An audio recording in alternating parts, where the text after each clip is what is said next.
Mato Grosso do Sul, mais uma vez aqui com vocês. E hoje vou deixar um abraço especial, um beijo especial para Campo Grande, porque a nossa entrevistada, a nossa pré-candidata que está aqui conosco hoje, é aqui do município de Campo Grande. Mais um Pod 10 Mulher Republicanas, que está começando agora. E hoje eu estou aqui com a Edivânia Garcia. Seja muito bem-vinda, Edivânia. A Edivânia tem 44 anos, é graduada em Ciências Biológicas, pós-graduada em Segurança Pública e Gerenciamento de Crises, Gestão Prisional, Prevenção e Combate ao Uso de Drogas pela UNB, atualmente cursando o curso de Segurança Pública. Que bacana, Edivânia. A Edivânia é policial penal há mais de 20 anos de serviço e hoje trabalhando como policial penal. Muito bem, Edivânia. Seja muito bem-vinda. Eu espero que hoje aqui a gente possa mostrar um pouco mais de você para o nosso público, para os nossos republicanos, para a nossa cidade de Campo Grande. Oi, pessoal. Boa tarde a todos. Tudo bem? Pois é, Edivânia. Fala um pouquinho de você, da sua profissão, e aí depois a gente já entra aqui mais dentro do seu tema. Boa tarde, eu sou policial penal há quase 20 anos já. Eu estava trabalhando como assessora do diretor-geral da Polícia Penal. Aí ele se aposentou e eu estou sendo transferida para um outro setor. A nossa profissão hoje, assim, ela está bem complicada porque nós não temos uma lei que regulamenta a Polícia Penal. A nossa lei ainda não foi regulamentada, nós estamos trabalhando com um déficit muito grande de funcionários. Nós assumimos todas as atribuições que antes eram realizadas pela Polícia Militar, como escolta hospitalar, muralha. E com esse déficit já de funcionário que já havia antes, né, só tende a aumentar. E com a falta da regulamentação da lei, a gente não tem previsão de concurso público. E isso vem gerando assim, uma sobrecarga emocional muito grande em nós. Está causando um impacto na nossa saúde física e mental muito grande. A gente quer até uma atenção do governador, né, para regulamentar logo a nossa lei.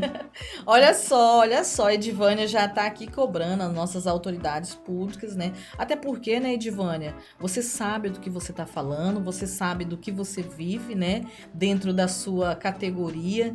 E é importante ouvir você porque às vezes a gente fica falando da segurança, como que tá os presídios, mas a gente está falando aí às vezes conversando entre nós, mas não tem aquele conhecimento de fato de como funciona, né? E você tá lá dentro e você entende bem quais são as necessidades e aí já fica aí a cobrança da nossa Edivânia aqui, da nossa querida Edivânia, pro nosso governo do estado aí a respeito da situação prisional, né? E da categoria, né, de segurança penal, né?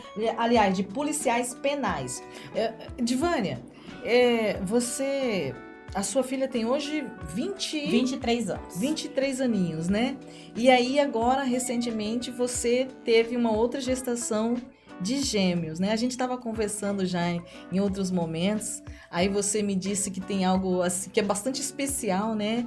Com eles. Como foi você receber o diagnóstico? Você já tinha passado, né?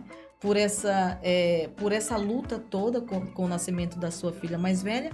E aí agora você começa tudo de novo, essa luta, quando você recebe aí o diagnóstico dos seus gêmeos, né? Na verdade, um casalzinho, né? Isso. Um menino e uma menina. Como foi para você, assim, estar recebendo esse diagnóstico do TEA? Assim, considerando as vivências anteriores que eu tive, né, 23 anos com a minha filha, e inúmeros especialistas, terapia, medicações, exames, assim, foi muito tranquilo, TEA, para mim.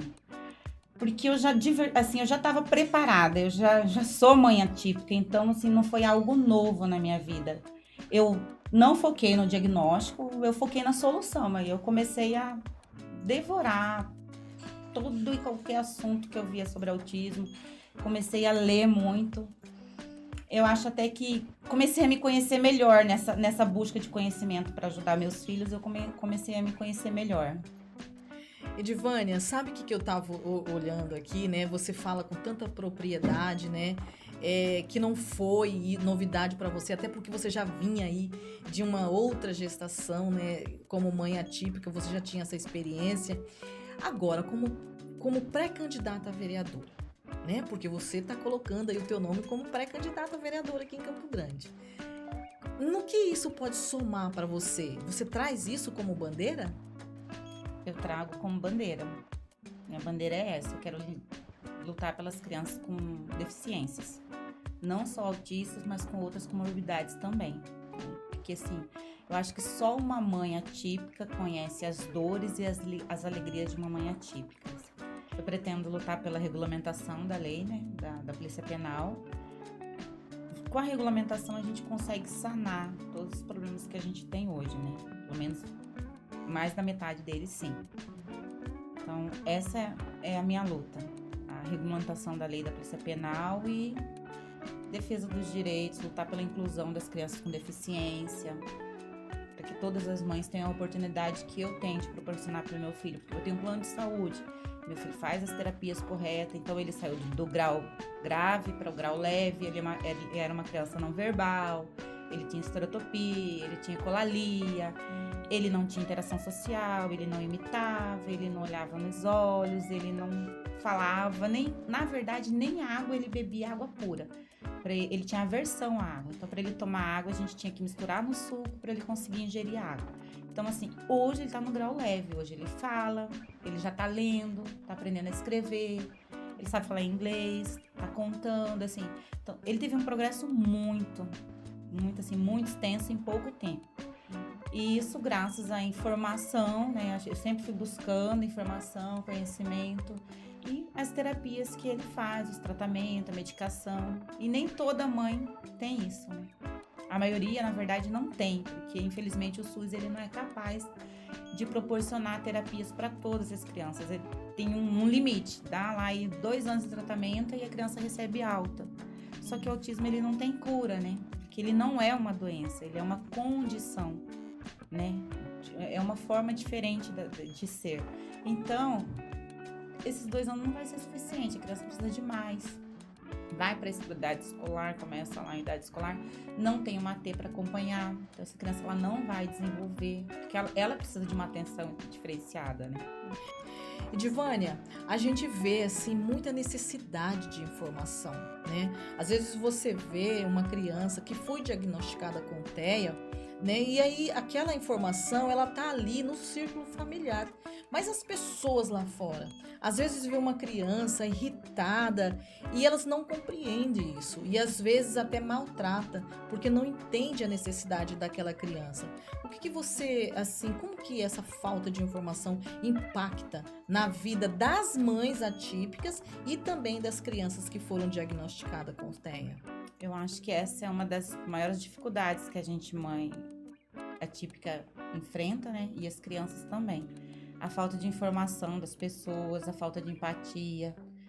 Como as pessoas não conhecem o espectro, então elas julgam que às vezes uma criança que tá lá deitada no chão, chorando, gritando, que ela tá fazendo birra, né? E na verdade ela tá em crise. Se as pessoas estudassem mais, buscassem ler, ter um pouco mais de empatia, elas compreenderiam que as coisas não são como parecem, né? Não é uma má educação, porque às vezes a gente, como mãe atípica, a gente ouve muito isso. É falta de dar um tapa. Mas não é assim, né? Não é, a criança não tá só fazendo birra. Não quer dizer que eles não façam, eles fazem birra também, porque não é porque eles são autistas que eles deixaram de ser crianças normais. Eles fazem birra como qualquer outra criança faz, mas na maioria das vezes não é birra, é crise. E a diferença é que é muito mais intenso para a criança. Quando ela tá em crise, ela sente dor, ela sente desconforto, ela não consegue nem entender os sentimentos dela. Então, assim, não é só eu pedir para a criança parar de chorar que ela vai parar, ela não vai parar, porque nem ela consegue entender o que ela está sentindo. Então, assim, acho que isso que falta muito para a sociedade, buscar esse entendimento, ter um pouco mais de empatia, não só para as crianças com autismo, mas para todas as pessoas que têm necessidades especiais, né? O nosso mundo hoje, ele tá muito falho nessa questão de empatia, tá faltando amor nas pessoas. Às vezes a gente passa por uma pessoa sofrendo, a gente é incapaz de parar para ajudar. E acho que isso que é muito triste hoje. A falta de empatia das pessoas, a falta de conhecimento. Não só com as pessoas com necessidades especiais, mas com as pessoas no geral mesmo. Hoje em dia as pessoas elas não têm mais amor umas às outras, elas não têm mais um temor a Deus. E aí a gente acaba vivendo nesse mundo aí, tá cada vez mais maldoso, mais perigoso.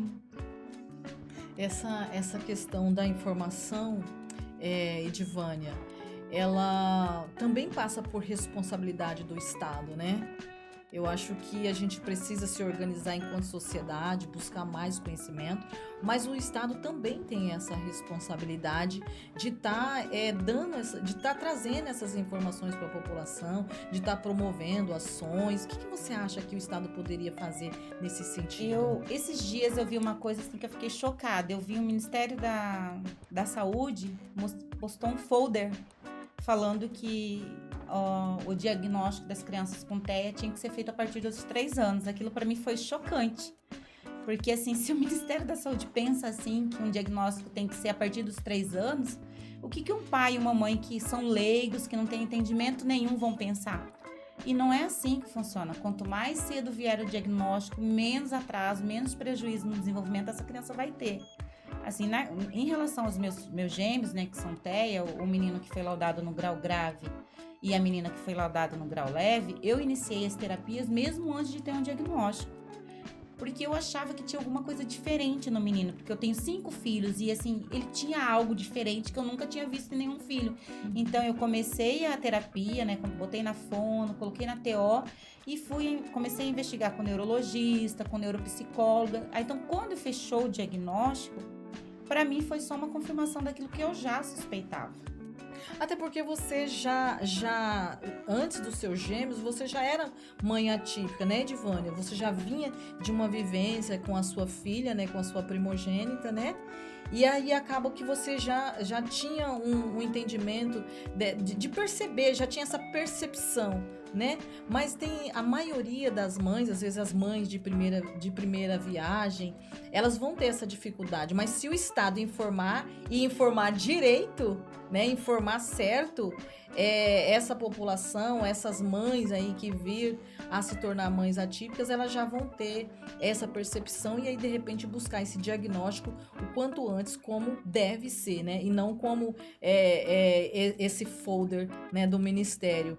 E como que se resolve isso? Por exemplo, assim, o Ministério de Saúde, ele é um órgão importante, é um órgão respeitado, que as pessoas vão olhar e vão falar, poxa, então isso é verdade, e daí? Como que a gente vai resolver isso? É complicado, né? É complicado, porque quem deveria passar as informações corretas, né, pra gente já tá passando de forma errônea.